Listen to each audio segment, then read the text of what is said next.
Hi friends, இன்றைக்கி நம்ம பார்க்க போகிறது மூங்கில் அரிசியையும் தூயமல்லி அரிசியையும் சேர்த்து எப்படி கஞ்சி செய்கிறது அப்படிங்கிறத தான் பார்க்க போகிறோம். மூங்கில் மரத்தில் பூ பூக்கிறதுங்கிறது ஒரு அபூர்வமான நிகழ்வு. அதில் மூங்கில் நெல் அப்படின்னு ஒன்று இருக்கும். அதிலிருந்து வர்றது தான் மூங்கில் அரிசி. சர்க்கரை நோயால் உடம்பு ரொம்ப மெலிஞ்சு போய் சக்கையாக ஆனவங்க இந்த மூங்கில் அரிசி அவங்களுடைய உணவில் அடிக்கடி எடுத்துக்கிட்டாங்கன்னா அவங்களுடைய உடலை மறுபடியும் அவங்க சீரமைக்க முடியும். மூங்கில் அரிசியை வெண்பொங்கல் செய்யலாம், இந்த மாதிரி கஞ்சி செய்யலாம். மூங்கில் அரிசி பாயாசம் ரொம்ப ரொம்ப சுவை அதிகமாக இருக்கும். மூட்டு வலி இருக்கிறவங்க, மூட்டில் நீர் கோர்த்துக்குது அப்படிங்கிறவங்க, முதுகு வலி இருக்கிறவங்க, உடலில் பொதுவான பலவீனம் இருக்கிறவங்க இந்த மூங்கில் அரிசியை அவங்களுடைய உணவில் அடிக்கடி எடுத்துக்கிட்டாங்கன்னா அதிலிருந்து அவங்க முழு தீர்வு காணலாம். உடம்புல சுண்ணாம்பு சத்து குறைபாடு இருக்கிறவங்க, அதாவது கால்சியம் டெஃபிஷியன்சி இருக்கிறவங்க மூங்கில் அரிசி அடிக்கடி உணவில் சேர்த்துக்கலாம். அதன் மூலமாக அந்த குறைபாடு அவங்க சரி செய்ய முடியும். இதில் நார்ச்சத்து அதிகமாக இருக்குது. சர்க்கரையோட அளவை உடம்புல எப்பவும் கட்டுக்குள்ளே வச்சுக்கிறதுக்கு இந்த மூங்கில் அரிசி உதவி புரியுது. நரம்பு தளர்ச்சியை சரி பண்ணுது. அதுக்கப்புறம் முக்கியமாக உங்களுடைய உடம்புகளில் இருக்கிற எல்லா எலும்புகளையும் வலுப்பெற செய்யுது. இப்போது இந்த மூங்கில் அரிசியை பற்றி நம்ம என்னென்ன அப்படின்னு சொல்லிட்டு பார்த்தோம். தூயமல்லிங்கிறதும் ஒரு பாரம்பரிய அரிசி தான். அது மற்ற அரிசி போல் வேறு நிறத்தில் இல்லாமல் நம்ம ரெகுலராக சாப்பிட்ற ஒயிட் ரைஸ் மாதிரியே இருக்கிறதுனால நம்ம எந்த உணவு செய்யும் போதும் தூயமல்லியையும் ஒரு கை சேர்த்துக்கிட்டிங்கன்னா உங்களுக்கு சாப்பிட்றதுக்கு எந்த டிஃப்ரென்ஸும் தெரியாது. தூயமல்லியில் என்னென்ன பெனிஃபிட்ஸ் இருக்குங்கிறத நான் இன்னொரு வீடியோவில் சொல்கிறேன். இப்போது இந்த மூங்கில் அரிசி அப்புறம் தூயமல்லி அரிசியையும் சேர்த்து எப்படி கஞ்சி செய்கிறது அப்படிங்கிறத நம்ம பார்க்கலாம் வாங்க. நான் உங்கள் லக்ஷு, நீங்கள் பார்த்துட்டு இருக்கிறது Ayuskama-Healthy லைஃப்.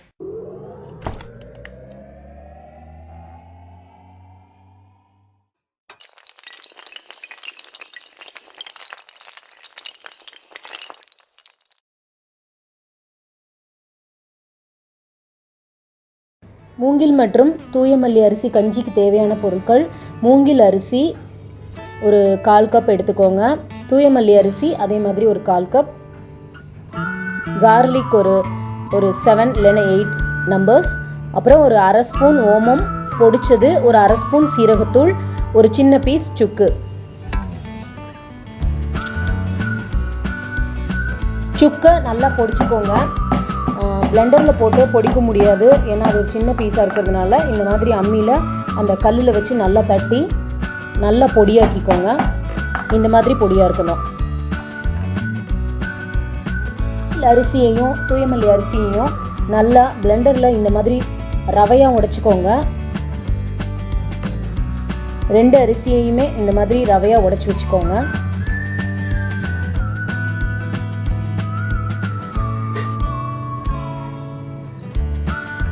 சுக்கை இந்த மாதிரி பொடிச்சு வச்சுக்கோங்க. அடுப்பில் பேன் வச்சு சூடானதும் நம்ம பொடிச்சு வச்சுருக்கிற சுக்கு பொடி, சீரகத்தூள், இது ரெண்டையும், ஓமம், சுக்குத்தூள், சீரகப்பொடி அப்புறம் ஓமம், இது 3ஐயுமே பொடிச்சு வச்சுருக்கணும். நல்லா செவக்க வறுத்துக்கோங்க. அதுலேருந்து ஒரு நல்ல வாசனை வரும்.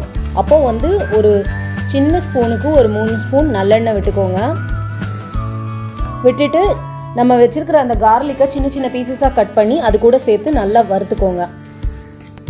இப்போ நல்லா வறுத்ததுக்கப்புறம் அதில் தண்ணி சேர்க்க போகிறோம். ஒரு 2 கப் தண்ணி சேர்த்துக்கோங்க.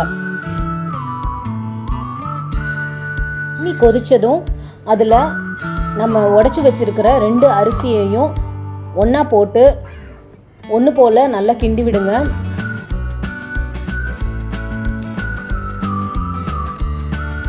நல்லா கிண்டிட்டு ஒரு லிட் வச்சு மூடிடுங்க. அது நல்லா வேகட்டும். இப்போது ஒரு 10லேருந்து 15 நிமிஷம் நம்ம நல்லா வேக வைக்கணும். ஏன்னா மூங்கில் அரிசி வேகிறதுக்கு கொஞ்சம் டைம் ஆகும். இப்போது ஒரு 15 நிமிஷம் வரைக்கும் நம்ம மூடி வச்சுருந்தது இப்போ இந்த அளவுக்கு ஆயிருக்கு. இன்னும் வேணும்னா நம்ம இன்னும் கொஞ்சம் நேரம் அதை மூடி வைக்கணும். இப்போ பாருங்கள், நல்லா வெந்துருச்சு. இந்த அளவுக்கு போதும்னா இதோட எடுத்துக்கலாம். இல்லை இன்னும் வேக வைக்கணும்னா இன்னும் கொஞ்சம் நேரம் நீங்கள் மூடி வச்சுருந்தீங்கன்னா வெந்துடும். இப்போது சுவையான மூங்கில் மற்றும் தூயமல்லி அரிசி கஞ்சி ரெடி ஆகிடுச்சு. இதில் சுக்கு, சீரகம், ஓமத்தோட வாசனையோட ரொம்பவே டேஸ்ட்டாக இருக்குது. உடம்புக்கு ரொம்ப ஆரோக்கியமும் கூட. இப்போ இந்த கஞ்சி கூட நம்ம உப்பும் தேங்காய் பாலும் சேர்க்க போகிறோம். ஒரு 1/2 மூடி தேங்காயில் பால் எடுத்துக்கோங்க. உப்பை அது கூட சேர்த்துக்கிட்டு அது கூட தேங்காய் பாலையும் கலந்துருங்க. அடுப்பில் வச்சுருக்கும் போது தேங்காய் பால் சேர்க்கக்கூடாது. அடுப்புலேருந்து இறக்குனதுக்கப்புறம் தான் தேங்காய் பால் சேர்க்கணும். நல்லா அதை கலந்து விட்டுக்கோங்க. இப்போது சுவையான மூங்கில் அரிசி மற்றும் தூயமல்லி அரிசி கஞ்சி ரெடி ஆயிடுச்சு. இது உங்கள் குழந்தைங்களுக்கு வாரத்தில் 2 நாள் கொடுங்க.